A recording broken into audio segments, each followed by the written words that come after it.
Everyone out there, Dan here, aka the Comic Concierge, and this is one of my top 10 comic book videos where I go through all the comics I read this past week and pick out my top 10 favorite books. And don't worry, I won't go into any major spoilers, but if you're worried at all, check down below for chapter titles and timestamps, so if you want to skip around, you can do that. Also, before I get into the good, I do try to talk about the bad, and this is where I talk about the book that most disappointed me. And when I talk about disappointment, it doesn't necessarily mean that the book was bad, but my expectations clearly were not met. And I almost skipped it this week because I'll be honest, there wasn't really a book that super disappointed me. You know, there were books I didn't like, but most of those books are books I kind of had low expectations of going into them.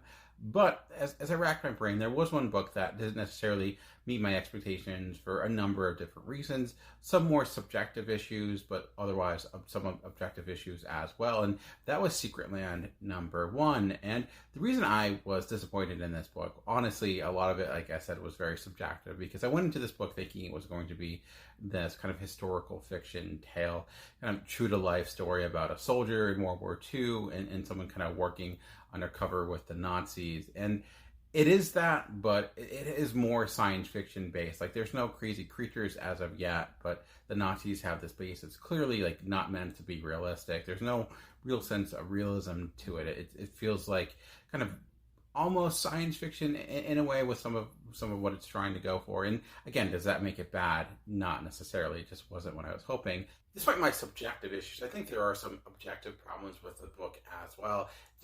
I just thought the general story wasn't all that strong. The relationship with the characters, it wasn't what you needed to be to make you feel like you wanted to see these two individuals get together. They didn't really sell it to that degree.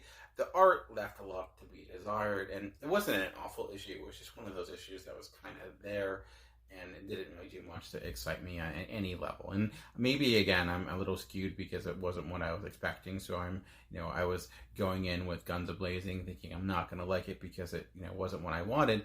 But I do think ultimately, when it came to a lot of first issues this week, which had a pretty good list of strong first issues, this was one that I had high expectations for, then just kind of walked away not thinking much of it. Is it impossible for this series to get better with issues to come? Not necessarily.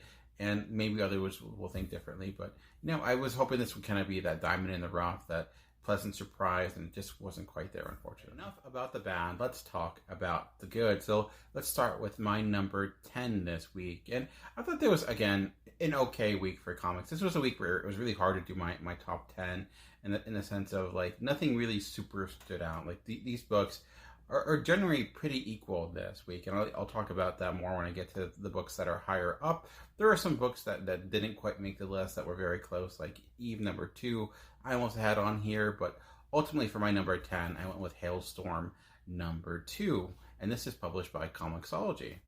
This issue is written by Raphael Scavone with art by Rafael de la Torre, colors by Wesley Monroe, and letters by Bernardo Bryce. And in this issue, it picks up right after the encounter of the first issue, where you had the sheriff and his gang trying to determine what exactly is making people go missing in the woods.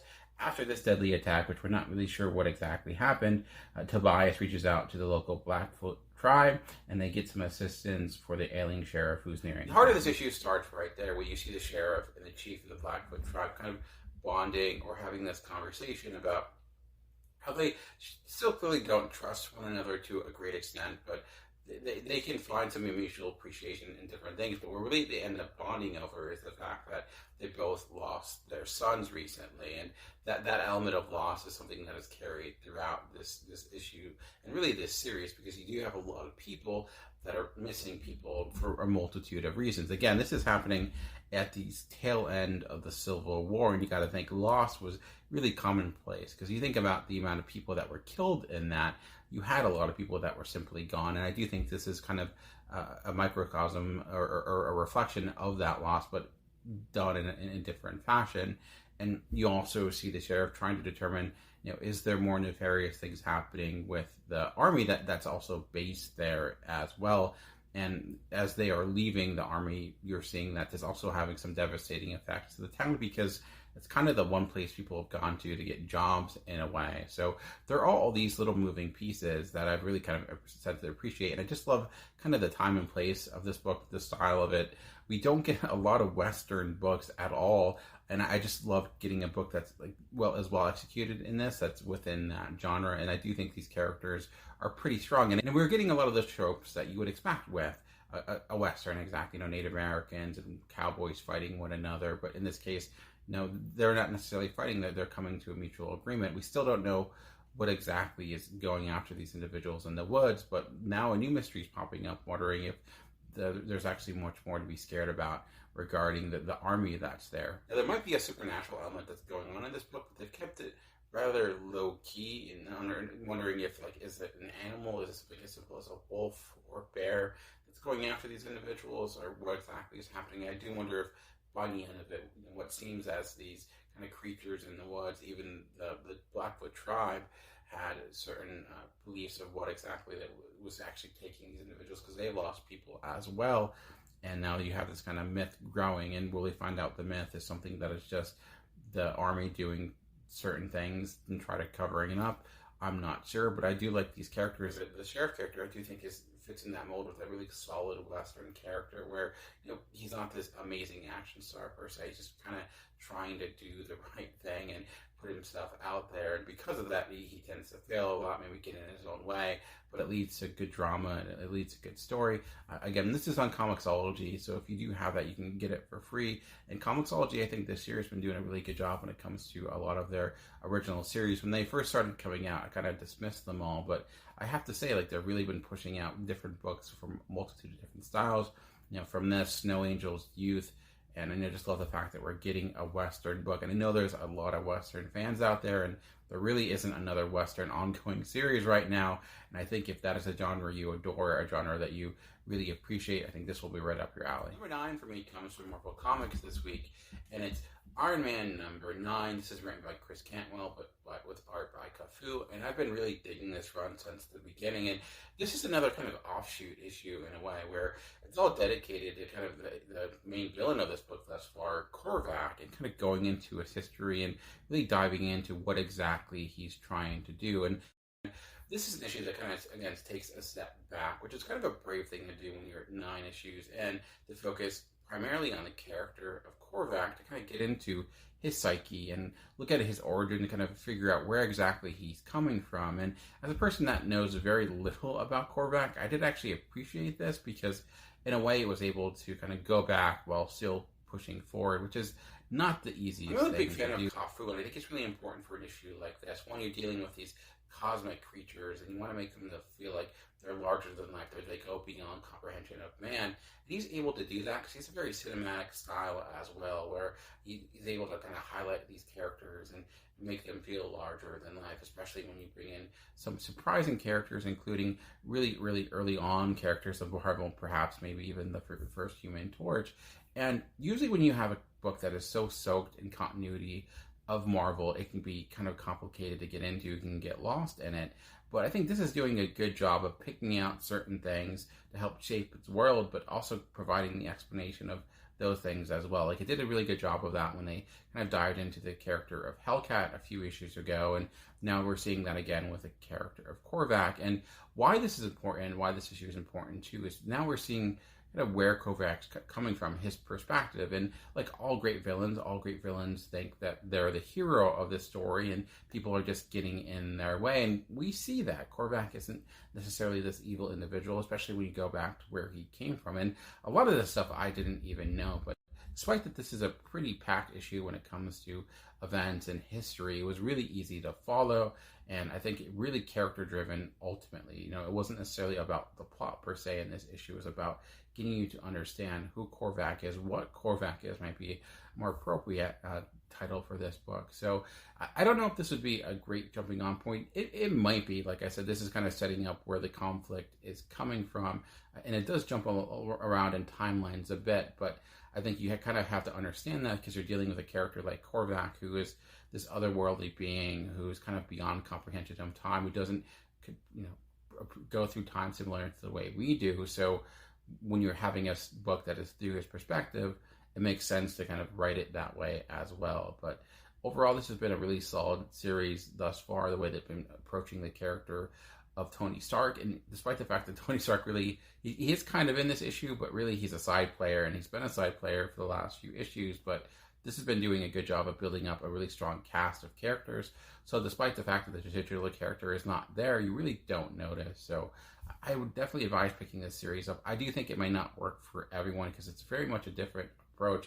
It's much more clinical in its kind of execution in a way, and it's very character driven and really emotionally based. Maybe not something you're expecting for kind of a bombastic character like Tony Stark, but I do feel like this is the type of storyline that Tony Stark very much needs, so he can be more than just kind of forgetting the fact that he's not Robert Downey Jr., that character has a longer history and that's been much different than that. And this has been the first series I felt that has kind of acknowledged that and kind of trying to break him away from the MCU version that people have come to know and remember that Tony Stark can be looked at and written differently. And that's really one of the biggest highlights of this book thus far. Let's move on to my number 8. And my number 8 also comes from Marvel. They had a pretty good week this week, so kudos to them. And it's Strange Academy number 11. Again, another book I've been really digging with Marvel. I know I don't love every Marvel series, but there are certain series that have been really consistent since they've come out. Iron Man being one of them, Strange Academy being another. And you look at one of the biggest reasons for that is consistent creative teams and the fact that this has pretty much had Scotty Young and Roberto Ramos on writing and art duties for all 11 issues now, which is not super common, but it's becoming more common. I think maybe Marvel saw what was so successful with Immortal Hulk, knowing Al Ewing and Joe Bennett were on the majority of that and realized maybe that's part of the magic too, so let's get back to that. Whatever the reason, ultimately, like, Strange Academy is a book I don't think would work if you got a different artist in a way. This issue is all about a murder mystery, or kind of a murder mystery, where you have a student who's from Weird World, who's kind of this glass-like creature, is kind of murdered, let's just say destroyed or dismembered, but he can be put back together. However, there's missing pieces. So it's kind of like this puzzle quest mesh with murder mystery, and who do you get to kind of solve that type of crime? Who do you get to try to help you out there? Who else than Howard the Duck? So that was, to me, like a big surprise, and I do feel bad for kind of ruining that in a way. But again, it's not necessarily a plot point, but it's a big point of the issue is the fact that Howard the Duck is there interacting and kind of investigating, including interviewing students, and that was one of the biggest highlights here, was seeing him interview. And I'm a huge Howard the Duck fan. I wouldn't say huge fan, but I've liked a lot of his series, this last series from Marvel, which was really underappreciated. So I don't know the last time he showed up in a book, so it was fun seeing him here. And Scotty Young writes a really good Howard the Duck, and Roberto Ramos draws a really good one, and he fits seamlessly into this world. It makes sense, right? This is a world that's full of random and crazy creatures, so a talking duck from space kind of fits right in without a problem. And I just thought, like, the procedural aspects of it were pretty strong as well, to see him kind of go through and figure out what exactly happened. I expect the center of this was kind of something that was horrible, although perhaps it undercut that a bit by knowing, like, right away, it's like, oh, he's murdered, but not really. Almost like, okay, like, we're not going to let you know that this kid's going to be fine by the end, which maybe hurt the drama a little bit, but really the story here wasn't the fact that someone was murdered, it was more so who did it and why. And again, one of the things we're seeing is kind of being able to kind of flesh out a lot of these characters, and by the end of this, I thought it was actually somewhat of a pretty good surprise, and this is actually a storyline that's going to be continuing next issue, which has not always been the case for the Strange Academy. A lot of them have been one and done storylines, but this is clearly at least a 2-issue arc, maybe more. But been really loving this book, and this issue is no different. The first number 1 I'll be talking about, which is Bunny Mask number 1. This is written by Paul Tubin with art by Andrea Moody, and this is a story that it's kind of difficult to explain without spoiling it in a way, but it opens up pretty much in your face right away, where you see these two individuals kind of investigating a kid who hasn't showed up to school, and it becomes very deadly right away. I'm going to try to explain this book without spoiling it in a way, which is a bit difficult, but I'll try. The book opens up, and we see that these two individuals, this man and woman, are investigating this child who hasn't showed up to school, kind of your social services call. Right away, they knock on the door, things get deadly. The dad walks out, and you see him stab the woman right in the chest, throws her in the river with her car, and the guy is punched in the face. He survives, but he wakes to find himself in this tunnel, and the dad's kind of going crazy, saying that he has to dig to help him find something, and his daughter's there with him, and he's kind of performed a face operation or teeth operation on her, so her teeth are all kind of jagged, and they're all kind of doing this dig, looking for this random creature in this creepy cave. And things get weirder for there, and let's just say, the book's called Bloody Mass. A creature called Bloody Mass does appear, and things get even weirder from there. There's a bit of a flash forward as well, and without getting things away, but it does seem like there's going to be a lot of questions about who exactly and what exactly this Bloody Mass character is, and how does it relate to this craziness from this encounter with the social services people in this family. And where this really shines, though, is just it has a creepy vibe right from the start, a lot due to the art. Andrew Mudu's probably most recently, he actually had another book out this week, which was Maniac from New York, and rarely do you see an artist with 2 books in the same week. That came out this week too, and I do really love his art, and it fits really well into the tone of this book. It's a bit messy, it really has a creepy vibe to it, kind of a sketchy quality, but also have to point out Taylor Esposito, who's the letterer here, who I think is really an underrated letterer, and I thought he did a really good job of matching his style with this, in good job of how do you show that a character is crazy. And I think his talk balloons, his word balloons are really helpful, really to highlight when he kind of is going off the deep end with sharp black lines, extended letters in the dialogue, so you can kind of see a lot of energy and emphasis being put in there. And then when it came to the sound effects, there's this kind of scratching sound, and it's with red and almost cursive letters, and it just really added to just that vibe of you're feeling there's something crawling up on you or something like that. And when it comes to sound effects or onomatopoeia, whatever you want to call it, sometimes I don't really notice it, but I do think when you are able to adjust to differentiate your style to kind of fit the mode of the book, that's usually the sign of a good letterer, and that was the case here with this issue. And those touches, I think, were key in kind of getting the atmosphere, in making this book as effective as it was. In that, the story itself, I think, is pretty good. It's different. It's not something I really had any idea what exactly was going on, and this is not a premise that we're kind of used to. Sometimes horror has those classic premises, with a haunted house, whatever that may be. And at first, I kind of thought that would be what this is, this dad going crazy, the Amityville Horror or something like that. But it went beyond that with this other random bunny mask character. And there's a lot of just kind of weirdness here that I've really appreciated. There's a lot of questions about what exactly is going on. It seems to be dealing with ancient issues that go way back to, well before our time and coming with the time of civilization. So it has me intrigued for sure. I thought it was really effective at just setting the stage, setting the mood, and giving you a kind of a conflict that you weren't necessarily expecting right away. It really jumped out right at the beginning. Here we are. This is going to be a very book that that does not waste a moment, and so far that's been the case. But then in the second half, it kind of slowed down a bit, just to have a great reveal at the end that this completely kind of recontextualizes that end bit of the actual book too. So really solid debut. There's been a lot of great horror books out there. Aftershocks had a few, I mentioned, Maniac from New York. This is not necessarily your slashers type book. It's really, I don't really know what to kind of move it next to or relate it towards. It's very much its own thing, which is probably why I liked it as much as I did. I really do this on purpose, but my number 6 is the 6 Sidekicks of Trigger Keaton, number 1.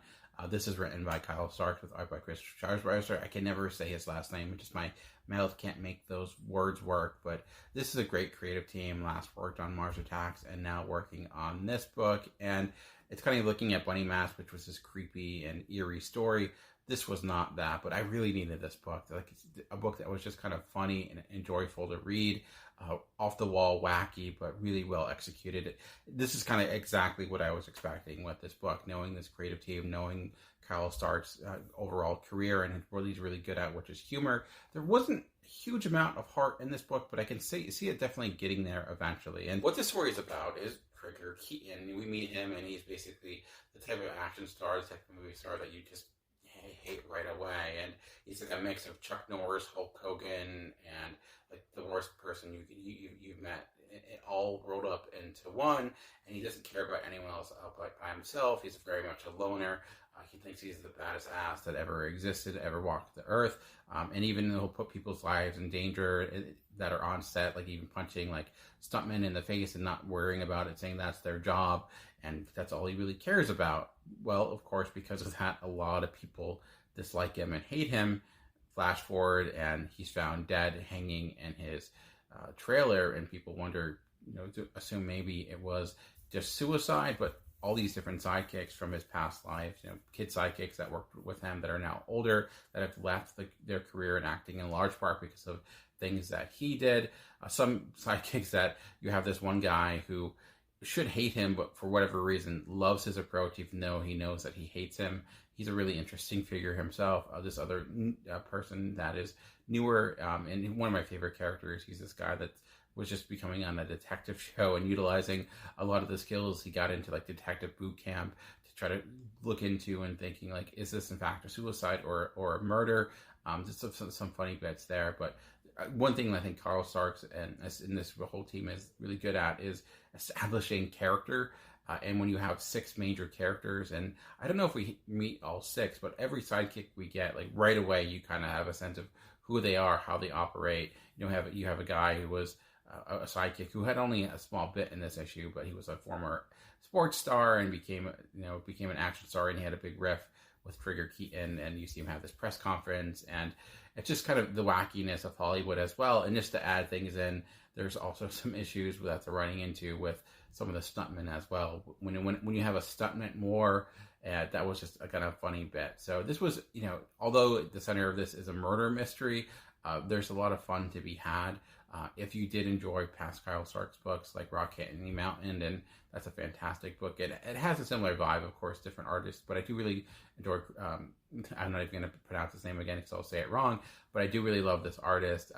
I do think he has a really good cartooning sense of style. When it comes to motion, comes to fun like this, it fits the tone of the story perfectly. It's a good time. It may not be everyone's cup of tea, again, because of the style or the story. There's nothing necessarily serious here, but if you really jive with this vibe, which is a really bad rhyme that I didn't mean to say, but it just kind of worked out that way, it will really work for you. So, and it worked for me. I'm really looking forward to the next issue. It was really fun. I do hope that we do get that bit of heart, like I mentioned, that we've seen Kyle Starks do before a lot. Like Rock Candy Mountain, by the end, you had this really heartwarming story about this guy trying to find his family, and there's none of that here. But I do think probably where it's going to come is seeing these 6 sidekicks kind of come together and maybe being able to bond over the fact that maybe they hate one another. But it's really just relevant, and obviously when it comes to humor, that's such a subjective thing. But I do think there's just generally strong characters here. So even if you're not laughing at every joke, I think just the story itself is well enough and does a pretty good job of kind of getting you intrigued about what exactly happened, who did it, and where can they go from here. For this week is A Good Asian #2, and this continues to be just a really solid noir story. And I'm really enjoying this main character, and as he's diving down into the depths of San Francisco and the insanity of that time.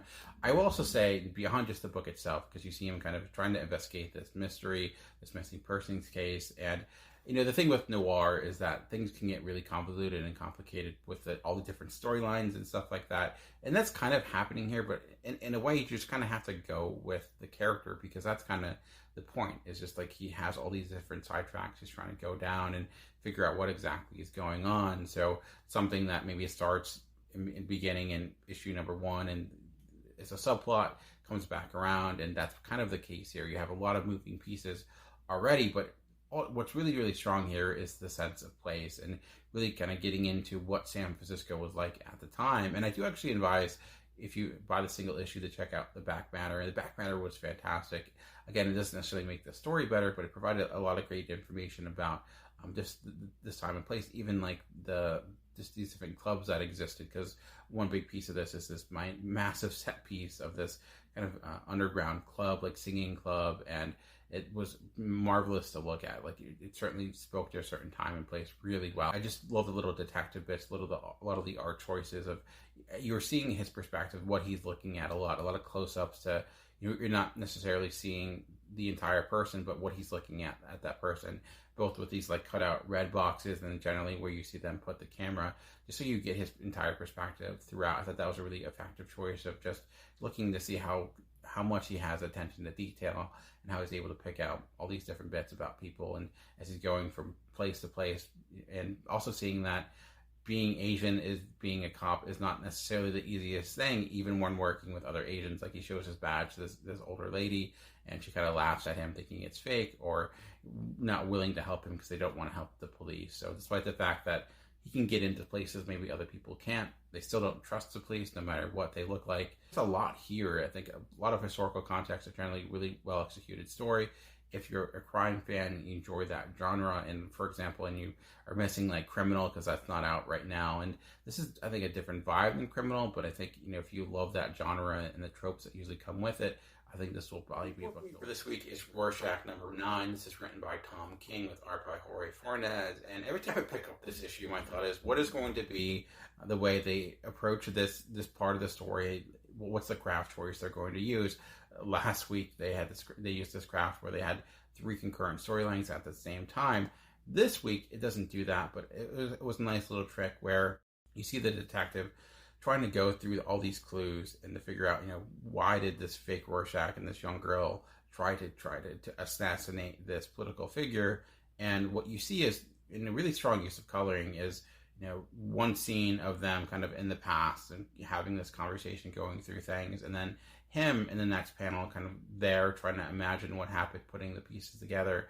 As someone who does kind of love the procedural crime aspect of something, and seeing him, like, how does he come to certain conclusions? Like, there's not like a wasted moment in the sense of like everything's earned, like the choices he's making, the conclusions he's putting together. You see him put all the clues literally bit by bit to figure out kind of what exactly happened and why it happened. And he still has a lot of questions, despite the fact that he knows who did it.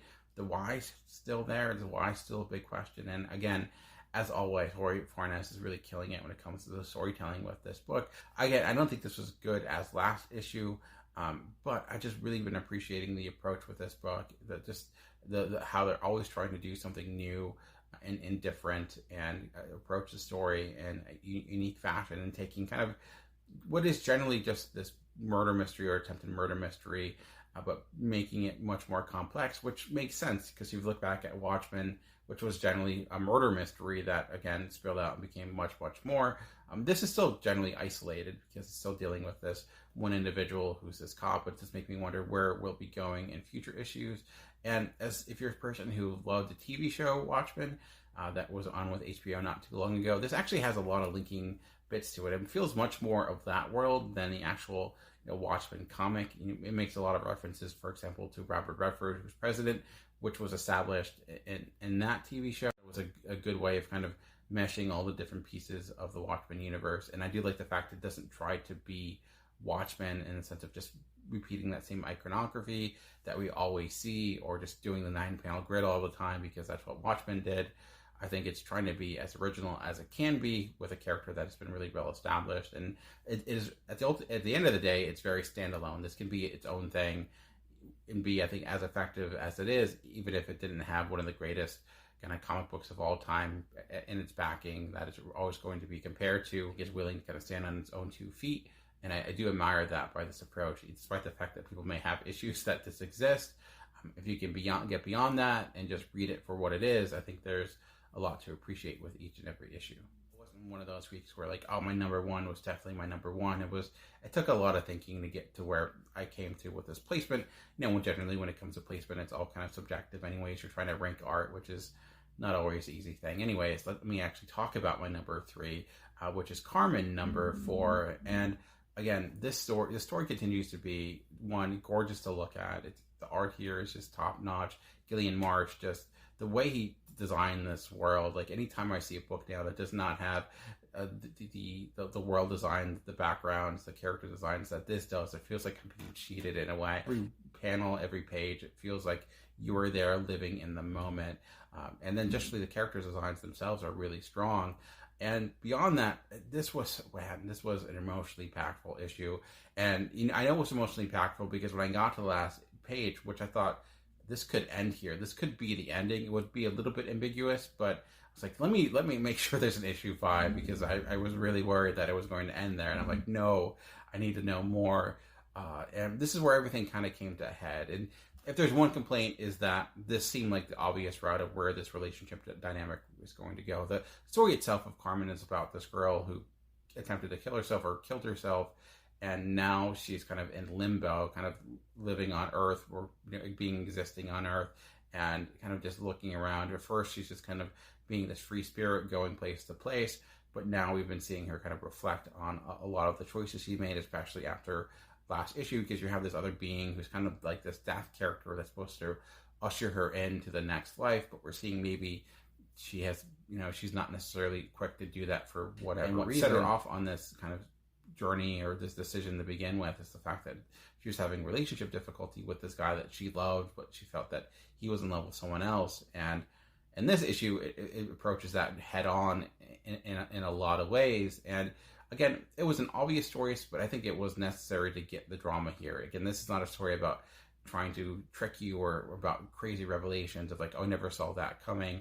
It's about character and about putting you in their time and place and putting you into their head and making you feel what they feel. And it is extremely effective at doing that. And especially when you have a character that literally does feel what other people feel, because if she touches a human being, like she'll kind of see their memory and see their emotions. And there's a nice little bit at the beginning where you see her do that with this guy who's trying to, is coming out, and you see he's robbing some place. But then you see what brought him to that, being a refugee and having like no other choice, and this is the only way. I just thought that is a nice little bit of just seeing that's what this book has been about, is perspective. Like, you don't know what the world is like through other people's eyes, and this has been a story that's been kind of showcasing that from the beginning. So I'm really excited for the last issue. Again, it was close to being my number 1. I thought was generally effective. There was only one small bit that took me away from it, like I said, was that narratively it seemed like it went to the obvious way, but that can all change with issue number 5 and make me wonder, where exactly does it go from here? I have an idea. I think, is it going to give us something that is more of a happy ending or a sad ending? Both are kind of dangling there, and I think both have the same level of likelihood. We'll see what happens with next issue. For this week was Black Hammer Visions number 5. This is written by Kelly Thompson with art by Leonardo Romero and colors by Jordi Belair. And this book wins the award for best looking comic of the week for me, in large part because of the colors of Jordi Belair. Man, this book was so gorgeous to look at. And Leonardo Romero's, his page design, what I really noticed too is that he used a lot of large panels and a lot of large character designs, in the sense of they really took up the page, especially Skulldigger, and he felt really big, and he felt really bold, and he felt like this larger than life character. And he meets up with this other character who's clearly meant to be Catwoman. Generally, this is a Batman Catwoman story done really, really well, but without kind of all the baggage of the DC universe and all the fact that this actually isn't Batman and Catwoman, so people can die, and there can be repercussions that have long-lasting effects, especially with this being kind of its own thing. And I just thought it was really well told, but just really what put it up here. The story was good, but the art was top notch. It was next. There was a lot of color saturation here, but I think it was really effective. One of my favorite was this massive splash page that had 3 kind of storylines going on at once, and 3 encounters with Skulldigger and this new character, and they were differentiated through the color choice. At first I thought it was the same exact scene, but then we realized, no, they're 3 separate occasions, all kind of going into the fact that you're seeing them kind of run into one another. So it was a good way of kind of building up relationship all in one page. Now, it was a splash page that was all about story, which is what you don't see. Then every other page, though, like Belair is really good at kind of putting your eye where it needs to be, making everything pop off the page. And I was just like, man, this is just good to look at. Like, I was just looking at the art, kind of not even paying attention to the story at times, had to focus on the word balloon, just because it was just, it was so pristine to look at. And I've been enjoying the series thus far. I don't know if this would be my favorite issue of it, generally the best looking issue, I would say. But yeah, like, again, if you're a huge Batman fan and you've never read Black Hammer before, check this out. This is a great entry point into the world. I'm really glad that we're seeing more Skulldigger, and his look, again, he's like Batman, but maybe with a more gothic kind of death look in a way, with more of a biker mindset, because instead of being a billionaire, he's a butcher. No bones about what exactly this is taking from it. It's not trying to hide the fact of what it is, but it's just, if this was a Batman Catwoman story, it would just be as good. But knowing that they don't necessarily have to play by those rules, they can kind of do fun different things, and they took advantage of those rules with this issue. So what is my number one this week? And I'll be honest, when it came to my number one, I didn't in any way, shape, or form expect this book to be my number one going into it. This was a book I was actually close to dropping, or I liked it, but it wasn't something I was over the moon with, as many people were. And it's Geiger number 3. This is, of course, written by Jeff Johns with art by Gary Frank. And I liked the first issue well enough. I just thought it felt rather familiar. I didn't really dig the second issue that much, but what this issue did is it was completely recontextualizing everything that came before, especially much of the first issue, as you look and see more about the history of the glowing man, and see that he actually has kind of a history with this Prince character, that's basically this Joffrey character that lives in Las Vegas, and seeing there's a reason that character actually hates the glowing man. It's a strange choice in a way. I wonder, does it make sense to keep that, making that untold story until right now? I will say it did lead to a really strong issue, and a really emotionally impactful issue as well. And I gotta say that I was impressed that Jeff Johns made some choices in this, along with Gary Frank, when it came to, basically taking an element of hope and completely destroying it. And it was like, wow.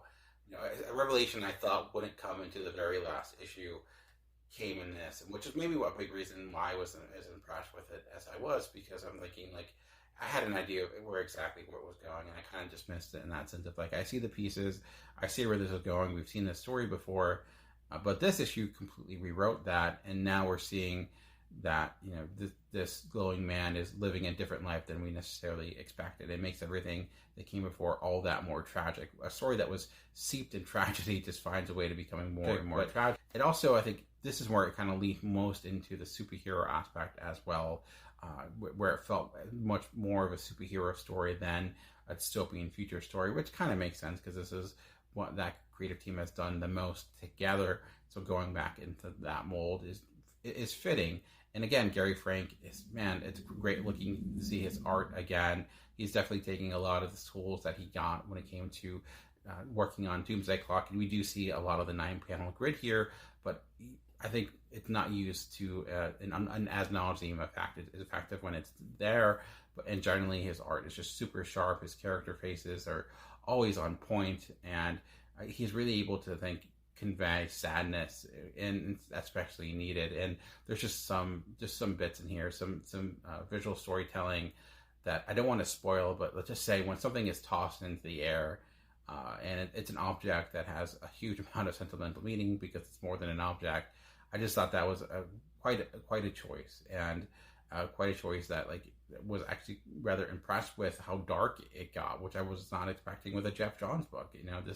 I don't know if he's written any, he's not at least done anything outside of the world of DC for some time, and coming out strong with this. So I went from this being a book that I was I don't know, after issue 2, we'll see how issue 3 goes. If it's the same direction, I'm probably not going to continue it, to this being my issue of the week. And maybe that is why it is my number one issue, is because it was the biggest pleasant surprise. And I was like, wow, that was not what I was expecting. And sometimes that can, it gives you a lot to talk about, and it also kind of keeps with you a bit longer. But it was also just well executed. So does it make me change my mind with the issues I had in the first 2, or the problems I had with the first 2 issues? No, I think those are still valid and they're still there. But I do think this was by far the strongest issue thus far. And it really gives you a lot more. And it really, again, it sets all those different pieces and really helps click the first issues together. And now we have kind of generally a central focus of what exactly is the story here. 3 issues in, and we're now seeing where the conflict is going to lie. And I think that is a big piece of why I like this, because now the story shifted into something completely different compared to this guy trying to wait out the end of the world. He has more of a meaning behind his actions now. So that's, has me interested to see where it goes thus far. All right, well, that's enough rambling for me for this week. So those are my favorite books of the week. What did you really enjoy? What were your top picks? Let me know in the comment section below. I know there are a ton of comic book channels out there, so I appreciate any comment, any like, anything like that. I truly do appreciate it. I thank you for taking the time to check out my channel. Just remember that comics are for everyone. The key is finding the right one. Until next time, keep reading.